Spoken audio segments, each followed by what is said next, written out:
Lieutenant Sarah Chen had grown accustomed to being invisible. For 3 months, she had walked the corridors of Naval Special Warfare Command, carrying Lieutenant Commander Jake Morrison's files, answering his phone calls, and scheduling his meetings. To everyone who passed her in the hallways, she was simply Morrison's aide, another junior officer doing the grunt work while the real operators planned their next mission. The morning started like any other.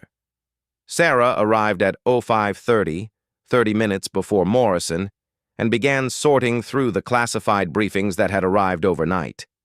The operations center buzzed with the controlled chaos of pre-mission planning. SEAL Team 7 was preparing for a high-value target extraction in Syria, and Morrison, as the team leader, was neck-deep in logistics. "Chen!" Morrison's voice boomed across the office as he strode in, still dripping from his morning PT session. "Where's the satellite imagery from last night's pass?" "On your desk, sir. 3rd folder from the left." Sarah didn't look up from the communication logs she was reviewing. "The weather window looks good for tomorrow night. Winds under 10 knots, cloud cover at 30%. Morrison paused, glancing at her with mild surprise. Most aides would simply point to the folder. They wouldn't have already analyzed the meteorological data. "You read the weather reports?" "Standard procedure, sir. Also, the intel update shows the target moved to the secondary location. Building schematics are in the blue folder." He picked up the folder, flipping through pages of detailed architectural drawings with handwritten notes in the margins. Sarah's precise handwriting highlighted potential entry points, security vulnerabilities, and evacuation routes. This wasn't aid work. This was operational planning at a level most junior officers never touched. "Who did this analysis?" "I took the liberty of reviewing the materials, sir. The original entry point through the north wall has complications. There's a new security installation, but there's a service tunnel that connects to the adjacent building. Less exposure time." Morrison studied the notes more carefully. The analysis was thorough, professional, and tactically sound. "Where did you learn building assault techniques, Lieutenant?" "Various schools, sir." Sarah's response was deliberately vague. "Coffee's fresh in the pot. Your first meeting is at 800 with Captain Rodriguez." Before Morrison could ask more questions, Petty Officer Williams burst through the door. "Sir, we got a problem. Henderson's down with food poisoning. Medic says he's out for at least 48 hours. Morrison cursed under his breath. Henderson was their communications specialist, and tomorrow's mission depended on maintaining contact with multiple aircraft and ground units simultaneously. "What about Rogers from Team 3? "Already deployed, sir. Team 5's comms guy is on leave." Williams looked genuinely worried. "We could postpone." "Negative. Window closes in 72 hours. Morrison began pacing, a habit Sarah had observed whenever he faced complicated problems. "What about pulling someone from the training cadre?" Sarah cleared her throat quietly. "Sir, if I may suggest—" Both men turned to look at her, as if surprised she was still in the room. "The mission profile requires coordination between 2 helicopters, a drone squadron, and 3 ground teams. The primary challenge will be maintaining encrypted communications across multiple frequencies while managing interference from the target building's electronic countermeasures." Morrison's eyebrows rose. "That's a very specific understanding of tomorrow's operation, Lieutenant. I processed all the communication protocols when I prepared your briefing materials, sir. The frequency assignments, encryption keys, and backup channels." She paused, measuring her words carefully. "I'm communications qualified." "What kind of qualified?" Williams interjected, skepticism clear in his voice. Sarah met his gaze steadily. "Advanced Electronic Warfare School, Cryptologic Systems Training, Multi-Domain Communications Leadership Course." Morrison stopped pacing. Those weren't courses that random lieutenants attended. The Advanced Electronic Warfare School alone required security clearances and technical qualifications that took years to achieve. When did you complete AEW? 2 years ago, sir. And you're working as my aide because... Sarah hesitated. She had been dreading this question for months, knowing it would eventually come. Personnel assignment, sir. Sometimes needs of the Navy don't align with individual qualifications. It was a diplomatic way of saying that someone higher up the chain had decided her talents were better used shuffling paperwork than operating in the field. Morrison had seen it before, promising officers sidelined by politics, personality conflicts, or simple bureaucratic inefficiency. Have you ever run communications in a live environment?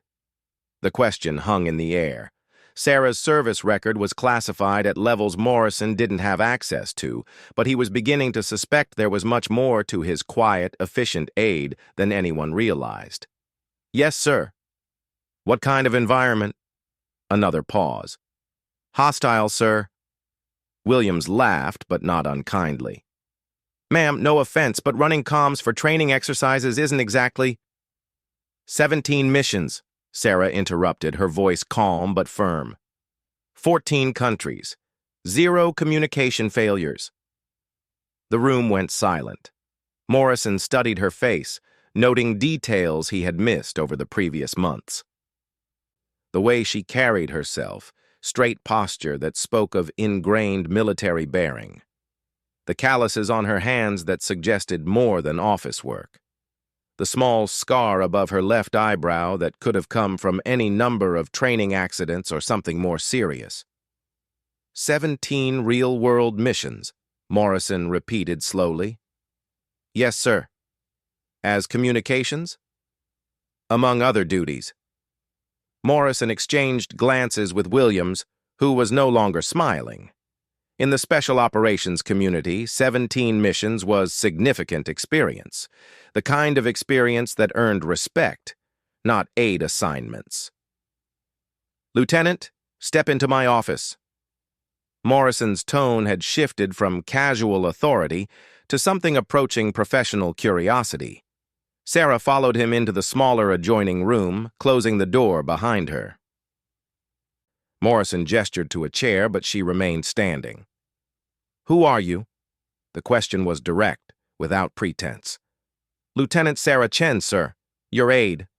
Cut the bullshit, Chen. Nobody with 17 combat missions ends up fetching coffee for a team leader. What's your story? Sarah weighed her options. She had spent 3 months maintaining her cover, playing the role of an overqualified assistant, while observing Morrison's team and their operations. Her real assignment was classified well above Morrison's pay grade, but the current crisis presented an opportunity she couldn't ignore. Sir, what I can tell you is that I'm qualified to handle your communications requirements for tomorrow's mission. What I can't tell you is why I'm currently assigned as your aide. Morrison leaned back in his chair, processing this information. Can't tell me or won't tell me? Can't, sir. Above your classification level. That was interesting. Morrison held a top-secret clearance with special access programs. If Sarah's background was classified above his level, she was involved in something far more sensitive than typical SEAL operations. If I put you on tomorrow's mission, can you do the job? Yes, sir. Without compromising whatever classified assignment brought you here in the first place? Sarah considered this carefully. Yes, sir. In fact, it might advance certain objectives. Morrison stood up, decision made. Williams, he called through the door. The petty officer stuck his head in. Sir? Chen's taking Henderson's slot tomorrow. Get her whatever gear she needs. Williams looked confused. Sir, she's not even qualified. She's qualified, Morrison cut him off. More qualified than half my team from the sound of it. He turned to Sarah. You'll need to integrate with the team this afternoon. Can you handle that? Yes, sir. And Chen? Tomorrow night, if you're half as good as you claim to be, we might need to have a longer conversation about your real assignment here. Sarah nodded, understanding the implication. Her cover was blown, but perhaps that was inevitable. For 3 months, she had been gathering intelligence on Morrison's team, evaluating their capabilities and security protocols. What she hadn't expected was to become personally invested in their success. The afternoon briefing was an eye-opening experience for Morrison's team. As Sarah outlined the communication plan, her expertise became undeniable. She identified potential interference sources that the original planning had missed, suggested backup protocols that demonstrated deep understanding of enemy electronic warfare capabilities, and proposed tactical modifications that could improve the mission's success probability by 15%. Chief Petty Officer Martinez, Morrison's second-in-command, pulled the team leader aside during a break. "Sir, who the hell is this woman?" Morrison shook his head. "Still working on that, Chief, but she knows her stuff." "That's not Aide-level knowledge, sir. She's talking about enemy communication systems like she's studied them personally. Some of those countermeasures she mentioned, I've never heard of them." "I know. And the way she analyzed those building schematics this morning, that was assault planning, not administrative work." Morrison watched Sarah through the conference room window as she worked with the team's demolitions expert, apparently explaining something about structural vulnerabilities in Syrian construction methods. "Chief, what if I told you she claims to have 17 combat missions?"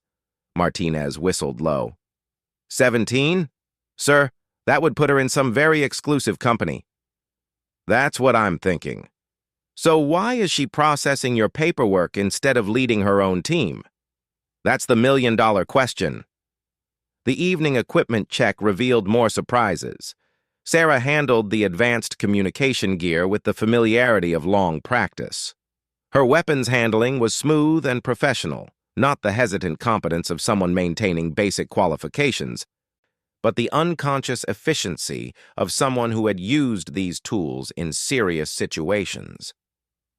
Petty Officer Jackson, the team's newest member, was struggling with his night vision equipment. Sarah noticed him fumbling with the adjustment controls. "Try reducing the gain first," she suggested quietly. "Urban environment means more ambient light reflection." Jackson looked at her suspiciously. "How do you know about NVG settings?"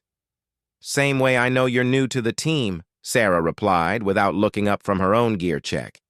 "You're checking and rechecking equipment you should already be familiar with. It's natural to be nervous before your first real mission, but trust your training." Jackson's face reddened.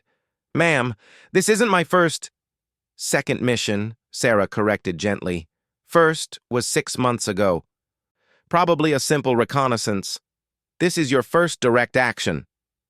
Morrison overheard the exchange. "Chen, how could you possibly know Jackson's mission history?" Sarah paused in her equipment check. She had made an error, revealing knowledge that her aide cover couldn't explain. "Lucky guess, sir. He has the same nervous habits I remember from my early missions." It was a reasonable explanation, but Morrison was beginning to suspect that very little about Sarah Chen was based on luck or guesswork. That night, as the team prepared for a few hours of rest before the pre-dawn departure, Morrison found Sarah in the communications center, running final checks on the radio equipment. She worked with quiet concentration, testing frequencies and confirming encryption protocols. "Can't sleep?" he asked. "Wanted to double-check the backup channels," she replied without looking up. "Weather's changing. We might get more atmospheric interference than the forecast suggested." Morrison pulled up a chair. "Chen, tomorrow night when we're flying into hostile territory, I need to know that everyone on my team has each other's backs. That means I need to know who they really are." Sarah continued working, but he could see tension in her shoulders. "Sir, what matters is whether I can do the job you're asking me to do. That's not good enough. Not anymore." Morrison's voice was firm but not unkind. "You've been watching my team for 3 months. You know our capabilities, our procedures, our weaknesses. You know details about tomorrow's mission that should be limited to the operational commanders." And now you're telling me you have combat experience that nobody in my chain of command knows about. Sarah finally turned to face him. What exactly are you asking, sir? I'm asking whether I can trust you with my team's lives tomorrow night. The question hit harder than Morrison probably intended. For 3 months, Sarah had been observing these men, evaluating them as subjects of investigation. But somewhere along the way, they had become something more. They had become colleagues she respected, and the thought of them being hurt because of information she couldn't share was genuinely painful. Yes, sir. You can trust me. Then help me understand why a lieutenant with your apparent qualifications is assigned to be my aide. Sarah was quiet for a long moment, weighing security protocols against operational necessity. Finally, she spoke. Sir, what I can tell you is that my assignment here serves purposes beyond administrative support. What I cannot tell you is what those purposes are or how long they'll continue. Are you evaluating my team? Another pause. Among other things. Morrison absorbed this information. It wasn't entirely surprising. Special operations units were frequently subject to various forms of assessment and oversight, but usually those evaluations were conducted openly. Are we under investigation? No, sir. Nothing disciplinary. Then what? Sarah met his eyes directly. Sir, tomorrow's mission is important for reasons beyond the stated objectives. There are people very high up the chain of command who need to know that your team can handle complex operations under difficult circumstances. And you're here to report on our performance. I'm here to ensure your success, Sarah corrected. There's a difference. Morrison studied her face, looking for signs of deception. He found none, but he also recognized that someone with 17 combat missions would be skilled at managing information. Chen, if tomorrow goes sideways, if we end up in trouble, whose side are you on? Without hesitation, Sarah answered, Yours, sir. Your team's. Whatever my other obligations might be, tomorrow night you have my complete loyalty. Morrison nodded slowly. It wasn't the complete answer he wanted, but it was enough for now. Get some rest, Lieutenant. Tomorrow's going to be a long day. As Sarah gathered her equipment and headed for the temporary quarters, Morrison remained in the communications center, thinking about the complications his aide had introduced to what should have been a straightforward mission. He had the unsettling feeling that tomorrow night would reveal much more about Lieutenant Sarah Chen than anyone was prepared for. 3 time zones away, in a secure facility that didn't officially exist, a senior intelligence officer reviewed the day's reports from Naval Special Warfare Command. The latest update indicated that Lieutenant Chen had successfully integrated herself into Morrison's mission as the communications specialist. Sir, his aide asked quietly, shouldn't we inform Morrison about Lieutenant Chen's real background? If the mission encounters complications, the senior officer shook his head. Chen can handle herself, and Morrison's team will perform better if they believe she's just a qualified communications officer. The truth would only complicate matters. And if her cover is completely blown, then we'll deal with that when it happens. For now, the mission proceeds as planned. The aide made a note in the operational log. Neither man mentioned that the mission's success or failure would determine not only the fate of Morrison's team, but also the future of several highly classified programs that depended on maintaining the fiction that Lieutenant Sarah Chen was simply an overqualified aide who happened to be in the right place at the right time. The helicopter ride to the insertion point should have been routine. Sarah sat strapped into the canvas seat, surrounded by Morrison's team as they flew through the darkness toward Syrian airspace.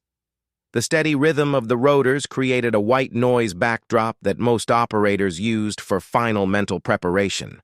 But 30 minutes into the flight, Sarah's communication equipment started picking up signals that weren't supposed to exist. Team leader, this is comms. She spoke into her microphone, using the radio protocols Morrison had established. I'm detecting active electronic warfare signatures from the target area. Morrison's voice crackled back through her headset. Say again, comms? Multiple frequency jammers, sir. Someone's running interference on our primary and secondary channels. This isn't in the intelligence reports. Chief Martinez leaned closer to Sarah's workstation, watching the spectrum analyzer display as it painted a picture of electronic activity across their operational frequencies. Could be standard security measures, he suggested. Sarah shook her head, pointing to specific patterns on her screen. Negative, Chief. These are military-grade systems, sophisticated stuff. Someone knows we're coming. Morrison felt his stomach tighten. If the target had advance warning, everything about the mission changed. Can you work around it? Sarah was already switching frequencies, testing alternative channels with rapid efficiency. Her fingers moved across the communication controls with practiced precision, and Morrison noticed that she never had to look down to find the right switches or dials. This was muscle memory built through extensive experience. I can maintain contact, but we'll need to modify the extraction plan. The jammers are concentrated around the primary landing zone. If we go in there, we'll lose communication with our air support. Morrison made a command decision. Give me alternatives. Sarah pulled out the mission map, spreading it across her lap. In the dim red lighting of the helicopter's cabin, she began marking positions with a pencil. Secondary LZ is clear, but it adds 12 minutes to our ground movement. Tertiary site puts us outside the jamming envelope, but we'll have to cross 2 open courtyards. What about the original entry point? Still compromised. But if we shift approach by 200 meters, we can use the service tunnels I identified yesterday. Comes up inside the target building, bypasses most of their electronic countermeasures. Morrison studied her markings. Once again, Sarah was demonstrating tactical thinking that went far beyond her supposed role as a communications specialist. Chief, what do you think? Martinez examined the proposed route changes. It could work, but that service tunnel approach, how do we know it's not monitored? Sarah was quiet for a moment, then said, Because I've used similar access points before. Building construction in this region follows predictable patterns. Service tunnels are typically considered secondary security concerns. You've done building assaults in Syria? Jackson asked, his young voice carrying a mixture of curiosity and disbelief. I've done building assaults in similar environments, Sarah replied carefully. The principles remain consistent. Morrison made the call. We're using Chen's revised approach. Martinez, coordinate with the pilot for the new LZ. Chen, maintain communication with base and make sure they understand the plan changes. As Sarah worked her radio, managing multiple conversations across different channels while dealing with active electronic interference, the rest of the team began to understand that their Aide was operating at a level that few communication specialists could match. She wasn't just relaying messages, she was actively coordinating with air support, ground controllers, and intelligence assets, making real-time adjustments to the mission plan. Base, this is Eagle 7, she transmitted. Primary insertion compromised by hostile electronic warfare, shifting to tertiary LZ with modified ingress route. Request drone coverage of northern approaches and additional ISR on target building east wall. The voice that responded from base carried a note of surprise. Eagle 7, confirm your authority for mission modification. Morrison reached for his microphone, but Sarah was already responding.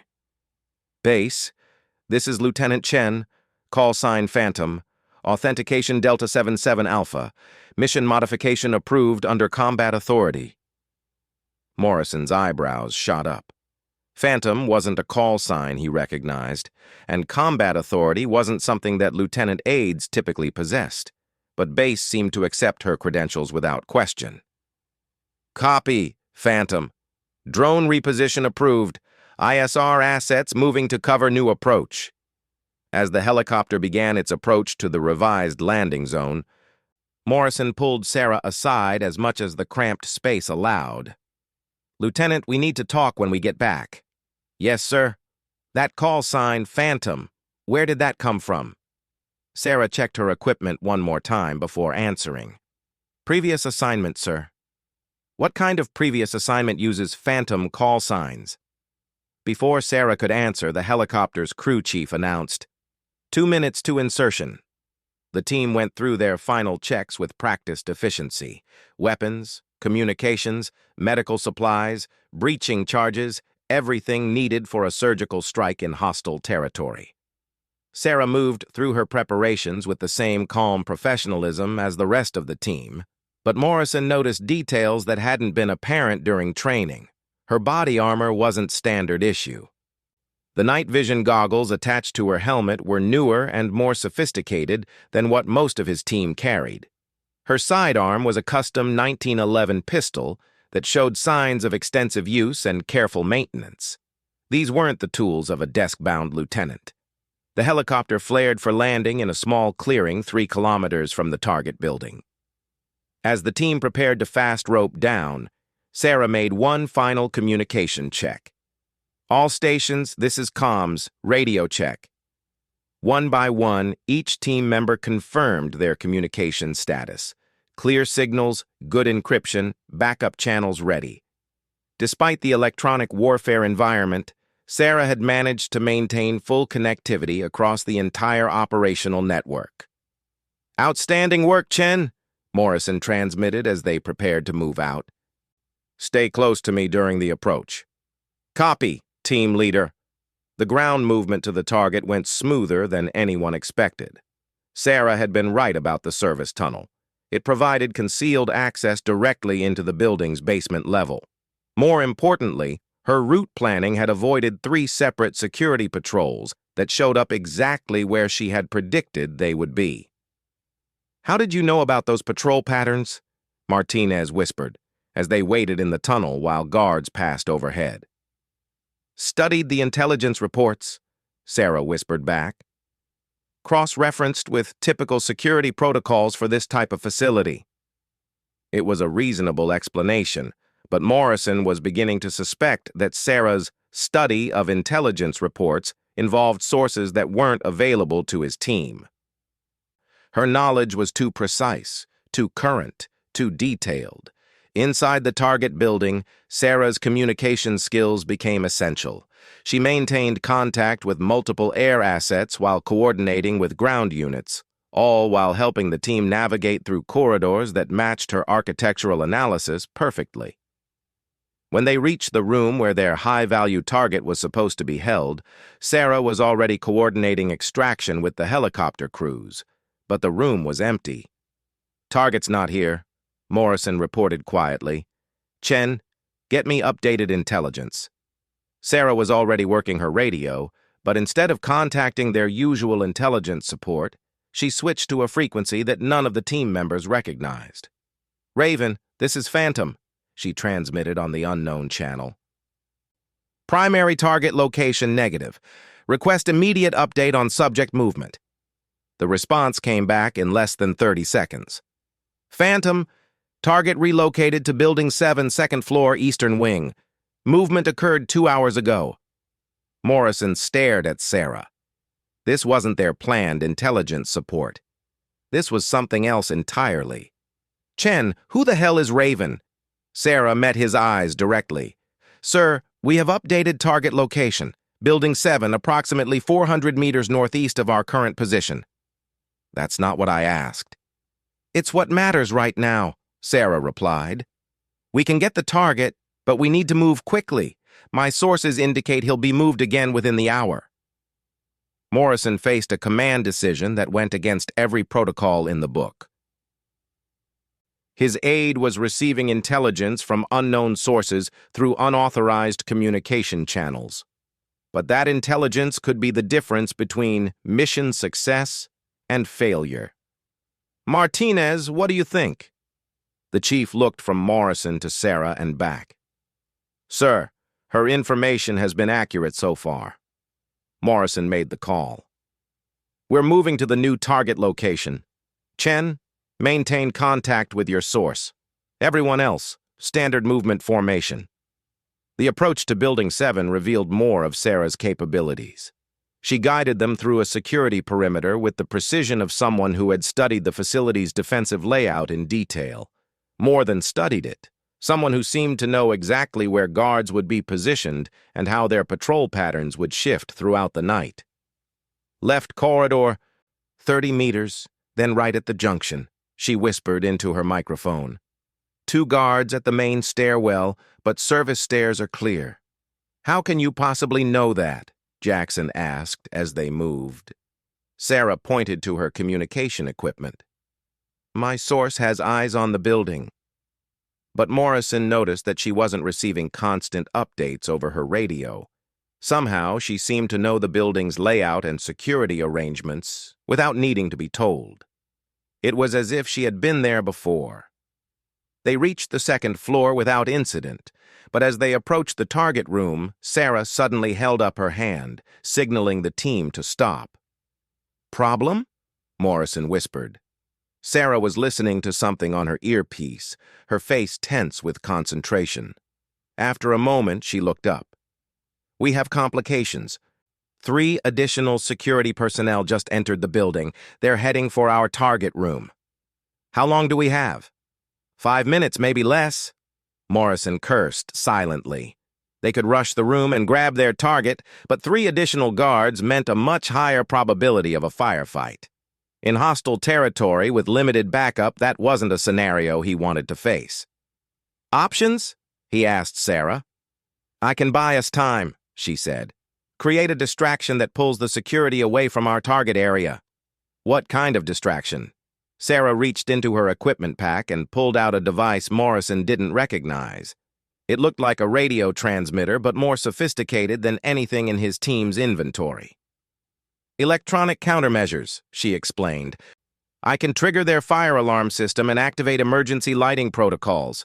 Should create enough confusion to draw security attention to the lower floors. Martinez looked skeptical. Can you really access their systems remotely? Instead of answering, Sarah activated the device. Within seconds, alarms began sounding throughout the building. Emergency lights started flashing, and they could hear voices shouting in Arabic as security personnel responded to what appeared to be a building emergency. How the hell did you do that? Morrison asked. Previous reconnaissance identified vulnerabilities in their security network, Sarah replied, already moving toward the target room. We have maybe 10 minutes before they realize it's a false alarm. The target acquisition went flawlessly. Their high-value subject was exactly where Sarah's unknown intelligence source had indicated, and with building security distracted by the false emergency, extraction proceeded without resistance. As they moved back through the building, Sarah maintained constant communication with air support, ground teams, and her mysterious Raven contact. During the helicopter ride back to base, Morrison sat next to Sarah as she completed post-mission communication protocols. Her work was flawless, every detail documented, every radio check completed, every piece of equipment accounted for. But Morrison's mind was focused on questions that were becoming impossible to ignore. Chen, he said finally, that electronic device you used to trigger their alarm systems, where did you get it? Specialized equipment, sir. Available to personnel with appropriate clearances. What kind of clearances? Sarah was quiet for a moment, then said, Sir, there are aspects of my background that I cannot discuss without compromising ongoing operations. Operations involving my team? Operations involving national security interests that extend beyond your team. Morrison felt a chill that had nothing to do with the helicopter's open cabin. Are you telling me that tonight's mission was about more than grabbing one target? I'm telling you that your team's performance tonight will be evaluated by people you've never met, for purposes you haven't been briefed on. And you're the evaluator. I'm one of the evaluators. Morrison stared at her. How long have you been evaluating us? 3 months. And what have you concluded? Sarah looked directly at him. that your team is exceptional, that they deserve to know the truth about their capabilities and their potential, and that they deserve better leadership than they're currently receiving. Morrison felt a flash of anger. Better leadership. Sir, you're a good tactical commander. Your team respects you and you keep them safe, but you're not being used to your full potential. None of you are. And you know what our full potential is? I know what missions are available to teams with your capabilities. I know what opportunities exist for operators with your skills. And I know that some very important people are watching to see whether you're ready for those opportunities. The helicopter was approaching their base, but Morrison had one more question.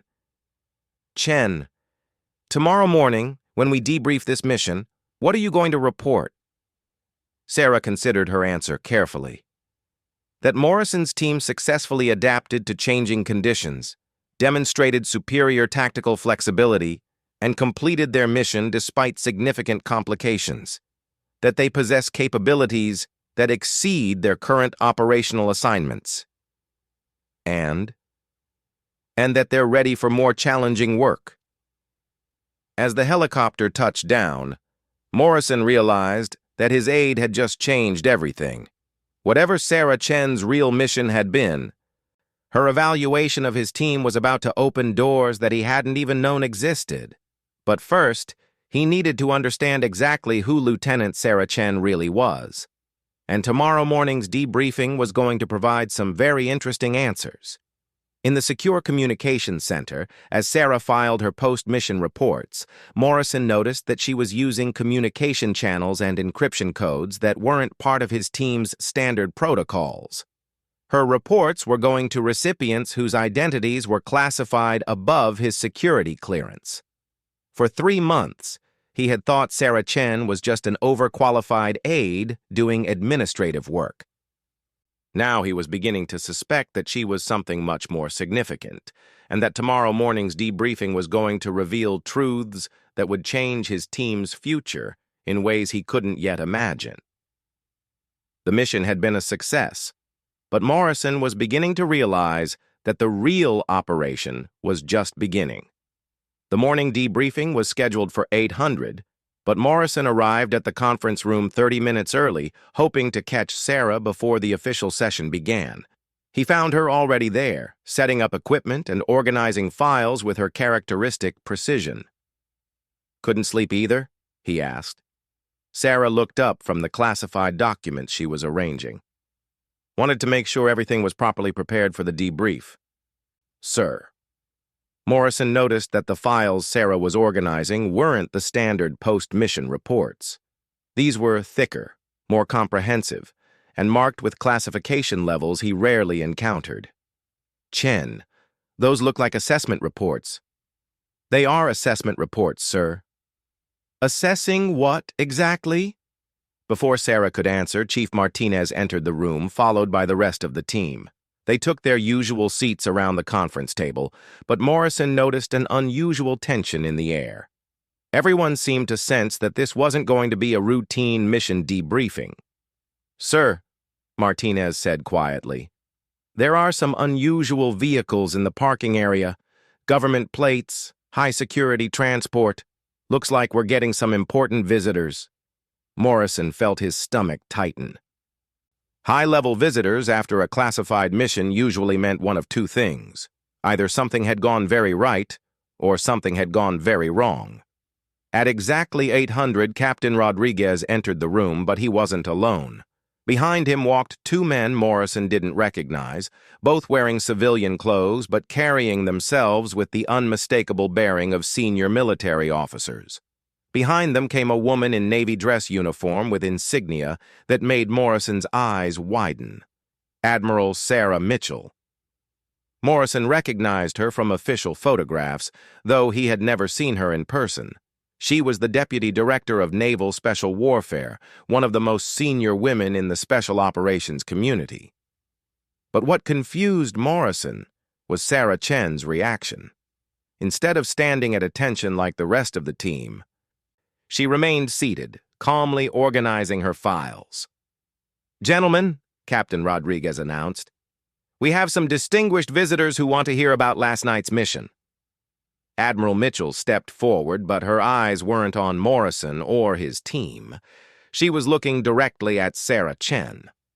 "Lieutenant Chen," the Admiral said, "would you please provide your assessment of the operation?" Morrison expected Sarah to stand and deliver a standard mission summary. Instead, she looked directly at Admiral Mitchell and said, "Ma'am, before we begin the formal debrief, I believe some clarifications are necessary." Admiral Mitchell nodded. "Agreed. Gentlemen," she addressed Morrison's team, "what you're about to learn is classified at the highest levels. Nothing discussed in this room leaves this room." Morrison felt the pieces of a puzzle beginning to shift in his mind, but the picture they were forming didn't make sense. Sarah Chen stood up, but instead of moving to the briefing position, she walked to the front of the room and stood next to Admiral Mitchell. "Team, for the past 3 months, I've been conducting a comprehensive assessment of your operational capabilities, your security protocols, and your potential for advanced mission assignments." "Assessment for what?" Martinez asked. One of the civilian-dressed men stepped forward. "Chief, I'm Deputy Director Harrison from CIA Special Activities Division. Your team has been under consideration for assignment to a joint task force that handles our most sensitive international operations." Morrison's mind was reeling. "Sir, with respect, Lieutenant Chen is our aide. How could she—" "Jake," Sarah interrupted, using his first name for the first time. "I'm not Lieutenant Chen." She reached into her uniform jacket and pulled out a set of identification papers. Morrison took them with trembling hands and read the name: Colonel Sarah Chen, United States Army Special Operations Command. The room went completely silent. Morrison read the papers twice, certain he was misunderstanding something. "This says you're a full colonel, Army Special Operations." "That's correct. But you've been my aide for 3 months. I've been evaluating your team for 3 months. Admiral Mitchell stepped forward. "Colonel Chen is one of our most experienced special operations officers. She has commanded multiple joint task forces and led some of our most sensitive missions in the Middle East and Asia." Morrison's mind flashed back to dozens of interactions over the previous months. Sarah's tactical knowledge, her communication expertise, her familiarity with classified intelligence sources, her ability to modify mission plans in real time. It all made sense now. "Those 17 combat missions you mentioned," Morrison said slowly. 17 command missions, Sarah corrected. "As a team leader, task force commander, and operational director." Chief Martinez found his voice. Colonel, why the deception?" Sarah's expression softened slightly. "Chief, we needed an authentic assessment of your team's capabilities. If you had known you were being evaluated, your performance would have been influenced by that knowledge. We needed to see how you operate under normal conditions." "And last night?" Jackson asked. "Was that part of the evaluation?" Deputy Director Harrison answered. "Last night's mission served dual purposes. Yes, we needed that target acquired. But we also needed to see how your team would perform when circumstances changed rapidly and when you had access to enhanced intelligence and communication support." Morrison was still processing the revelation. "The electronic warfare countermeasures, the building schematics, the intelligence updates, that was all you?" Sarah nodded. "I've been running support operations for teams like yours for 8 years. Last night, I was able to provide the kind of assistance that would be available to you on future joint operations." "What kind of future operations?" Morrison asked. Admiral Mitchell stepped forward. "Jake, your team has been selected for assignment to Task Force Phantom. It's a joint CIA SOCOM unit that handles high-priority targets that can't be addressed through conventional channels." Morrison's eyes widened. "Task Force Phantom. That's where your call sign came from."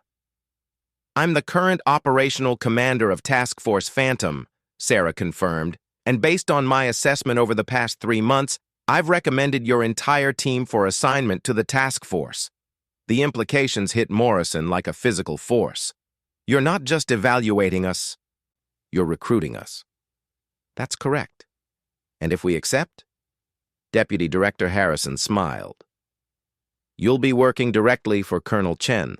More challenging missions, better intelligence support, advanced equipment, and significantly enhanced operational authority. Morrison looked around the room at his team. He could see the mixture of shock, excitement, and uncertainty on their faces. This was an opportunity that most special operations personnel never encountered. But he still had questions. Colonel, why didn't you just approach us directly? Why the deception? Sarah considered her answer carefully. Jake, Task Force Phantom operates in environments where trust is literally a matter of life and death. We couldn't simply read your service records and make a decision. We needed to know how you and your team actually function under pressure. We needed to know whether you could adapt to changing circumstances, whether you could work with enhanced intelligence, and whether you could maintain operational security even when you didn't understand the full picture. And what did you conclude? That your team exceeded every assessment criterion we established. Your tactical flexibility, your ability to integrate new personnel under pressure, your communication discipline, and your mission focus are all exceptional. Admiral Mitchell added, Jake, last night your team accomplished a mission that 3 other SEAL teams had failed to complete successfully. You adapted to changing intelligence, modified your operational plan in real time, and achieved mission success despite significant complications. Morrison felt a surge of pride, but also confusion. 3 other teams failed? Sarah nodded. The electronic warfare environment around that facility has been upgraded significantly over the past 6 months. Previous teams couldn't maintain communication with air support and had to abort. Your success last night was possible because of your team's adaptability and because I was able to provide the kind of communication support that will be standard for Task Force Phantom operations. Chief Martinez leaned forward. Colonel, with respect, what exactly would we be doing in this task force? Deputy Director Harrison answered. Chief, you'd be handling targets that conventional forces can't touch, deep penetration operations in denied areas, rescue missions involving American personnel captured in non-permissive environments, intelligence gathering in locations where official presence is impossible. Dangerous work, Morrison observed. Extremely dangerous, Sarah confirmed, but also extremely important. And you'd have support capabilities that far exceed anything available to conventional SEAL teams. Morrison looked at his team members, trying to gauge their reactions. Martinez looked intrigued. Jackson appeared excited but nervous. Williams seemed to be carefully weighing the implications. What if we decline? Morrison asked. Admiral Mitchell answered, Then you return to your current assignment with commendations for last night's mission success. No negative consequences. No career impact. But you'd be passing up an opportunity to have real impact on national security operations at the highest levels. Morrison turned to Sarah. Colonel, can I ask you something directly? Of course. Over the past 3 months, you've seen how we operate, how we work together, how we handle stress and uncertainty. Based on that observation, what's your honest assessment of whether we're ready for this kind of work? Sarah met his eyes directly. Jake, most special operations personnel spend their entire careers hoping for an opportunity like this. Your team is ready now. Not just ready, ideally suited. You have the tactical skills, the mental flexibility, and the team cohesion that this work requires. And you'd be our commander? If you accept? Yes. Morrison felt the weight of the decision. This wasn't just about accepting a new assignment. It was about fundamentally changing their careers and their lives. Can we have some time to discuss this among ourselves? Admiral Mitchell nodded. Take all the time you need. This is a volunteer assignment. Every team member has to agree, or none of you go. The senior officers filed out of the room, leaving Morrison's team alone with their thoughts. Well, Martinez said after a moment. That explains a lot. Jackson laughed nervously. I can't believe we were worried about impressing the aide. Williams looked thoughtful. She's been watching us for 3 months. Every training exercise, every mission planning session, every time we screwed up or got something right. Morrison nodded. And apparently we passed.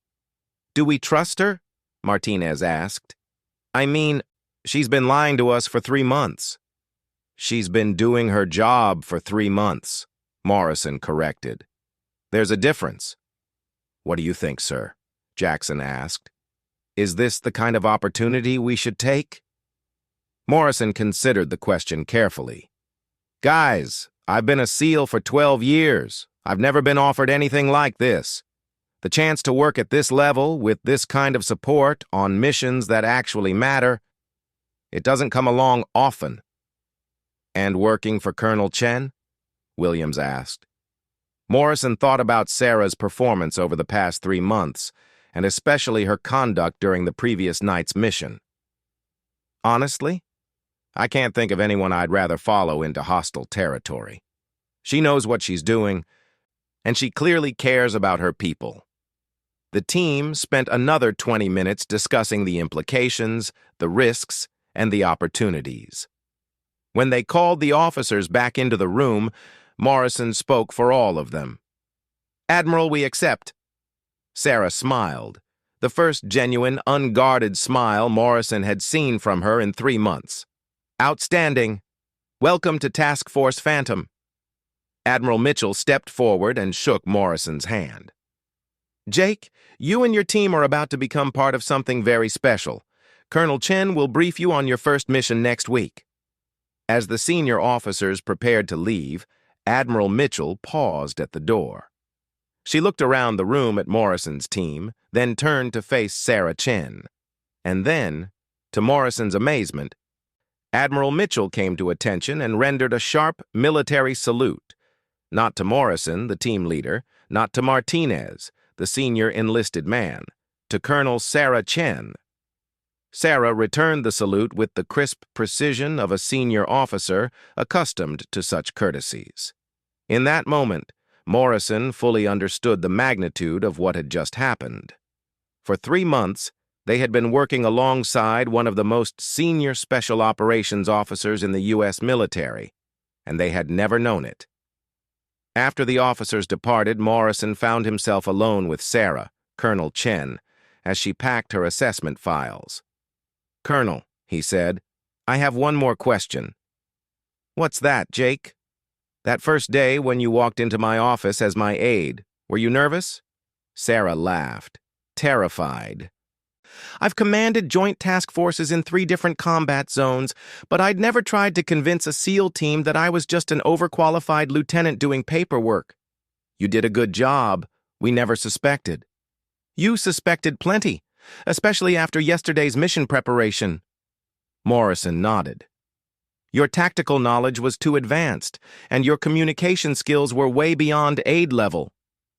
I was hoping my cover would last another few weeks, but the mission complications forced my hand. Any regrets about the deception? Sarah considered the question. Jake, in our line of work, deception is often necessary. But I'm glad it's over. Working with your team honestly is going to be much more effective than trying to hide my background. Morrison extended his hand. Colonel, we're looking forward to working with you. Sarah shook his hand firmly. Jake, you and your team are about to discover what special operations can really accomplish when you have the right support and the right mission authority. I think you're going to find it very rewarding. As Sarah left the conference room, Morrison sat alone for a moment, processing everything that had happened. 3 months ago, he had thought his biggest challenge was dealing with an overqualified aide who asked too many questions. Now he was about to begin the most challenging and important work of his military career under the command of one of the most experienced special operations officers in the armed forces. And it all started because everyone had thought Sarah Chen was just the SEAL's aide, until the moment when the commander saluted her before anyone else. Morrison smiled to himself. It was going to be an interesting assignment.